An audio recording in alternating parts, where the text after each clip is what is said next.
Here's a video on how to make a rustic trash bag holder with a lid using sticks and rope, or in my case, in miniature, I used skewers and waxed twine, but it uses various lashings, and the dimensions for making it full size are listed below in the description, maybe or maybe not.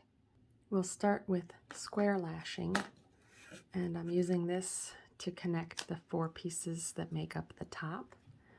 And instead of the traditional square lashing, I'm using a modified version. Some people call it the Japanese Mark II square lashing, if you want to find a video, where you fold your rope in half, and then I'm going to place it on there, and I go over the front one, and then I cross in back, and then down over the front one again. By the way, I have them on this chipboard with these binder clips just to hold these in place, otherwise they're so little and I don't have enough hands to hold everything. Now I haven't pulled this very tight yet, but I'm about to, because when you're doing this, with the full-sized version, you definitely have to pull it tight. Well, the trash can version, you're supposed to pull it tight too, but it's not gonna, no one's life is in danger if it's not tight enough and it falls apart. Okay, and pulling that tight, one more, and you can see now I have 1, 2, these form the third wrappings, and back around the back one. Okay, and when you're square, you never want to cross over. You always want to stay parallel. So like this, I'll do 1 more wrapping, so 4 wrappings is plenty. I always want to do at least 3. And now we need to do the frapping turns. So I'm going to cross those over in front of the front piece. And now for frapping, I always try to remind myself I stay behind the front piece, but I stay in front of the back piece. So behind the front piece, in front of the back piece, I'm going to cross back over, and at this point I will pull again, because the purpose of the frapping turns is to tighten the wrapping turns, because I'm only frapping around the wraps, and as I tighten those, you see how these are compressing together and they're getting tighter. So now I'll go around one more time. Oops, there we go. And start my square knot at the top. And as I pull that square knot, it tightens up the frappings some more. And let's finish that square knot. Okay, so there's one done. Now instead of cutting these off, I can just do a little half hitch.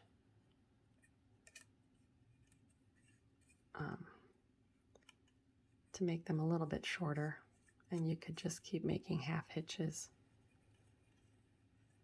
So anytime, if you want to be able to reuse these lashings, the ropes, the twine in this case, or the ropes for a big case, you don't want to cut them off. So there we go, and then you do that 3 more times. And once you've done all 4, it should look something like this. Now keep in mind, when you're using the larger version with some sticks and natural fibers, there's going to be a lot more friction, and this will be hard to move, to slide.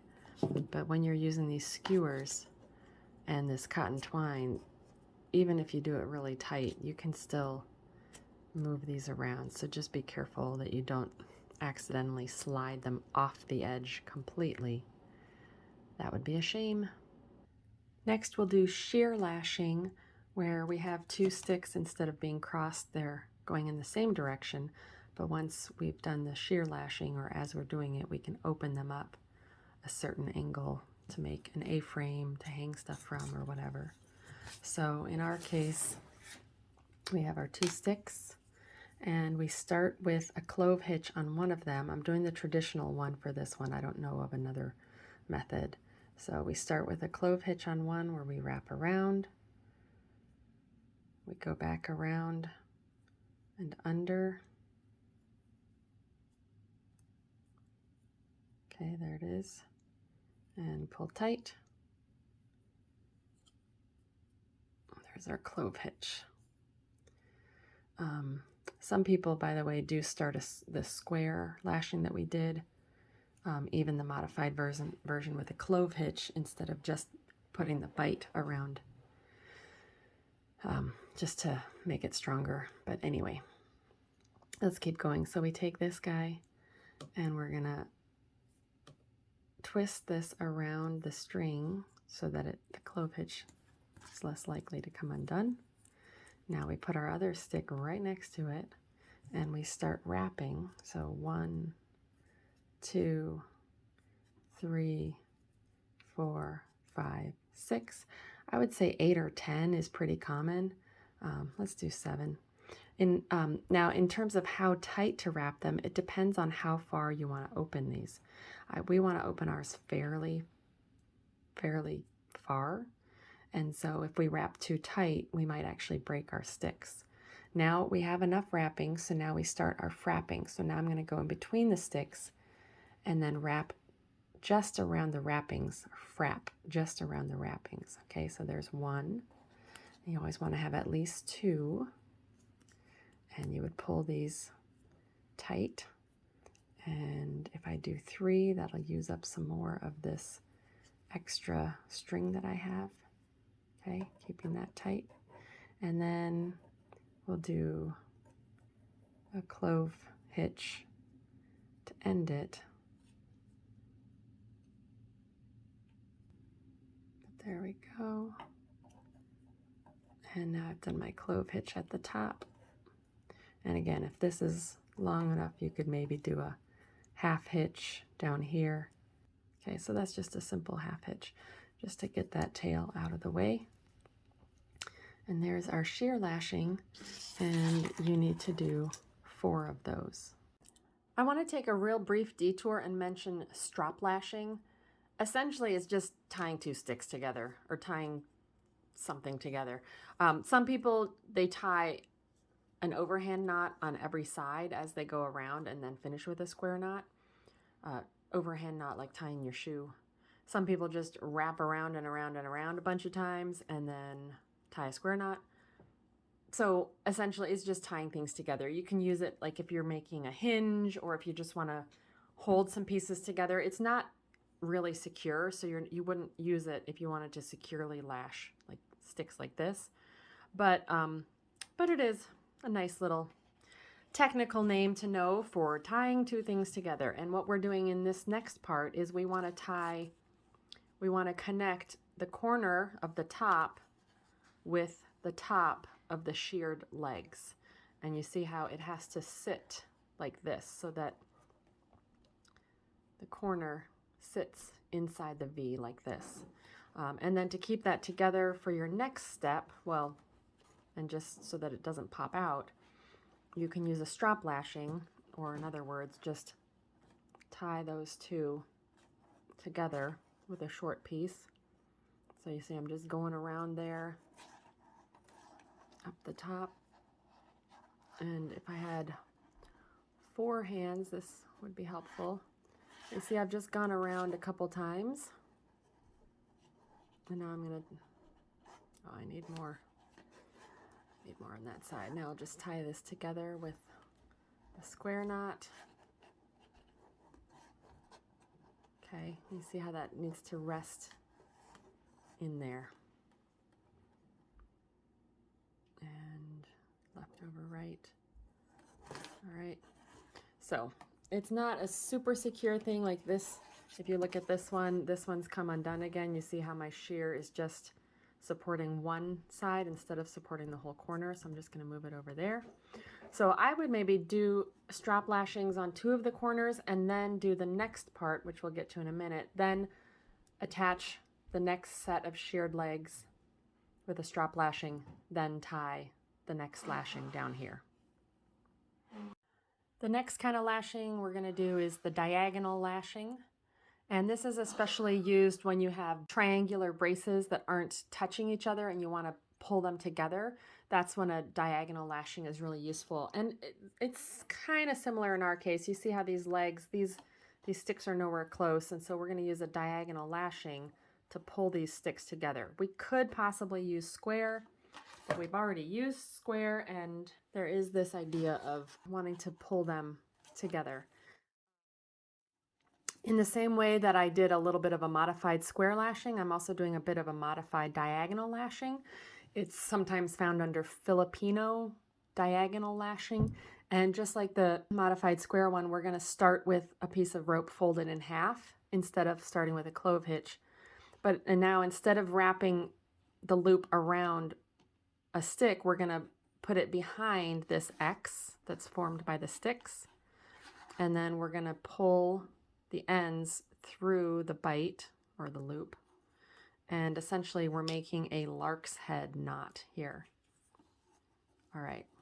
Now our lark's head is going side to side over the X. So our first diagonal lashing will want to go top to bottom. Now I can either start pulling this to the top or start pulling this to the bottom. And I want to pull in the direction of the back, whichever stick is in the back. If I pull down, I'm pulling it over the front one. If I pull up, I'm pulling it over, I'm pulling the bite, this loop here, over the back one. So that's what I want to do. I'm going to pull it up and around to the back and up to the front. So that's one diagonal lash, but it's actually 2 wrappings because it's 2 strings. And I'm going to do a third one by taking just one of these and wrapping it again. Okay. So you want to have always, if you can have at least 3. I could have done both, but I'm starting to run out of string. So I've put it around the back of it again, not around the front pull. I've put it to the left in my case, around the back pull.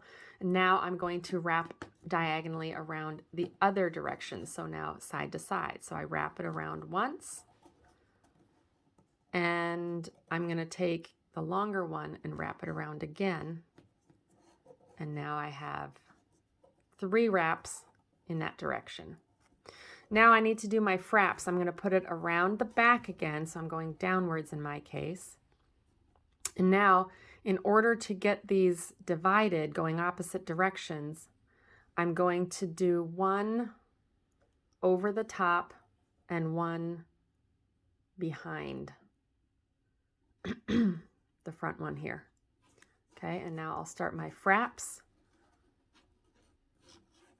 So around this way, around the back, and let's bring it up here so I can see what I'm doing. And pull that tight, of course. Always pull your fraps nice and tight to tighten the wraps. And then put in your square knot. Tighten that as well. And there's the rest of the square knot. And there is now, there is our first diagonal lashing. And then you just need to continue that. Put a strop lashing to connect the next set of shear legs on here, and then a diagonal lashing to connect those 2 all the way around. So now the frame is done. Then we'll take a quick brief detour into round lashing to create the handle on the lid if you don't use some kind of other natural formation. So I've taken the short one and the long one. This starts off looking like a shear lashing, except my clove hitch goes around both of them. And then I just wrap a bunch of times. 1, 2, 3, 4. You probably want to do it 5 or 6 times or even more, but I'm running out of thread, so I'm going to do my clove hitch here. Wait, I want to do it so it's poking down when it's done. So we'll pop that under there.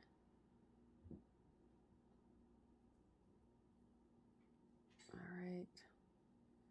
So maybe could have done a few more rounds, but it's good enough for what we're doing here. So that's a round lashing. And now to finish the lid, we'll do the continuous lashing, or sometimes it's called floor lashing. I've also seen this one called double floor lashing, because I like to use one where you do need a longer rope than for single lashing, but you get a double row of pieces and you don't have to pull your end, like you don't have to cross over the end or pull the end or anything like that. You just use a loop and it's really slick. So I want to make sure you know this method. So you're going to start with a clove hitch around your bottom pole, the pole that goes along. And now for this, I'm going to call this the inside and this is the outside. All right, so we'll be looking at it from this way. So this is the inside and this is the outside. I'm talking about this pole here. All right, so to start off, we again curl this tail around, okay? And we take our first little slat and we cross it over the inside, okay? Just cross it over the inside. And now you form a bite, okay, or a loop, some people would call it, and push that over the outside end of the slat. And then this one ends up back up here. All right, let's do another one. So I have this one in place. I put this down, I form a bite and put the loop over the end and pull that up. Okay, and you get these nice, I like to put them nice and close. Now, when you have the other, once you have a bunch of, when you're doing the other side, I have these kind of clipped into place because once you're adding the second, once you have one row done here and now you're adding the second one, you're going to have all these slats already in place. And I just want to make sure you understand how to do it then. In this case, you make your bite, you push it over the one you're working on, between those two. Grab the loop from underneath and loop it over the current slat you're working on, this third one. And then pull, where is that? I can't grab it. Pull that tight. Okay, and again, we're going to put this into place. I'm going to form a bite or fold it over, put that between the slats, pull it over this one, and then pull it tight again. And you just do that all the way down. I've marked the middle one so that as you get to the middle, you put the handle one in place. And then you just keep going and then put a clove hitch at the end. And when you're all done, you get the frame where the legs splay out. And the reason for that, and then this lid fits in there going the same direction. If these are the tall pieces, they go the same direction, the higher pieces, it goes on there. The reason I like to have the legs splayed out is then when your bag is full, you unhook the bag from the top. And then instead of trying to pull that bag out of there, you can just lift the frame off the bag and close it up and put a new bag in. And that's how you make a rustic trash bag holder with lid.